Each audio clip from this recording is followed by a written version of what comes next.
नमस्कार, आप सभी को मेरे भक्ति चैनल में फिर से एक बार स्वागत है। आज मैं आप सभी माताओं एवं बहनों को जीवित पुत्रिका व्रत का 5वीं कथा सुनाने जा रही हूँ। यह कथा महाभारत काल से जुड़ा हुआ है, इसलिए आप लोग कथा को ध्यानपूर्वक पूरा सुने, बीच में बिल्कुल न छोड़े।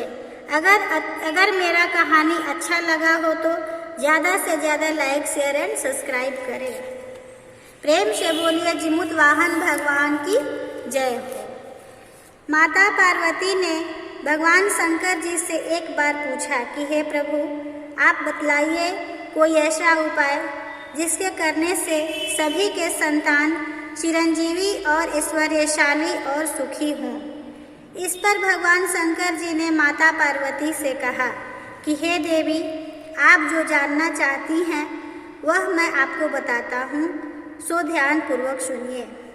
अपने संतान को स्वस्थ, चिरंजीवी और ऐश्वर्यशाली बनाने के लिए एक ही व्रत है जिसे माताएं करती हैं, तो उनके पुत्र ऐश्वर्यशाली, सुखी और दीर्घायु होते हैं। उस व्रत का नाम जीवित पुत्रिका व्रत है। देवी पार्वती ने पूछा कि हे प्रभु, यह जीवित पुत्रिका व्रत कैसे किया जाता है और इसका महात्म्य क्या है? यह कब से प्रारंभ हुआ है? इसकी कथा मुझे बतलाइए। यह व्रत कब से प्रारंभ हुआ है, यह भी बतलाइए। तब भगवान शंकर जी ने कहा कि हे देवी, यह व्रत संतान की सुरक्षा के लिए किया जाता है। इस व्रत से जुड़ी एक पौराणिक कथा है जो कि महाभारत काल से जुड़ी हुई है। यह कथा महाभारत काल से जुड़ी हुई है। महाभारत युद्ध के बाद अपने पिता के मृत्यु के बाद अश्वत्थामा बहुत ही नाराज था और उसके अंदर बदले की भावना, बदले की आग जल रही थी, जिस कारण वह हमेशा यही सोचता था कि हम कैसे 5 पांडवों से बदला ले। जिस कारण उसने पांडवों की अनुपस्थिति में कृतवर्मा और कृपाचार्य को साथ लेकर पांडवों के शिविर में गए और शिविर में घुसकर सोते हुए 5 लोगों को पांडव समझकर मार डाला।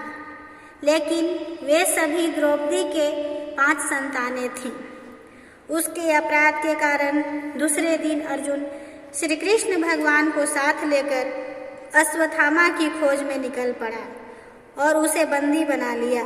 धर्मराज युधिष्ठिर और श्री कृष्ण के परामर्श पर उसके सिर की मणि लेकर तथा केस मुंडकर उसे बंधन से मुक्त कर दिया। अश्वत्थामा ने अपमान का बदला लेने के लिए उत्तरा के अजन्मे संतान को गर्भ में ही मारने का कोशिश किया, जिसके लिए वे ब्रह्मशास्त्र का उपयोग किया, जिसे निष्फल करना नामुमकिन था। उत्तरा के संतान को जन्म लेना अति आवश्यक था, जिस कारण भगवान श्री कृष्ण ने अपने सभी पुण्यों का फल उत्तरा के अजन्मे संतान को देकर उसको गर्भ में ही पुनः जीवित किया।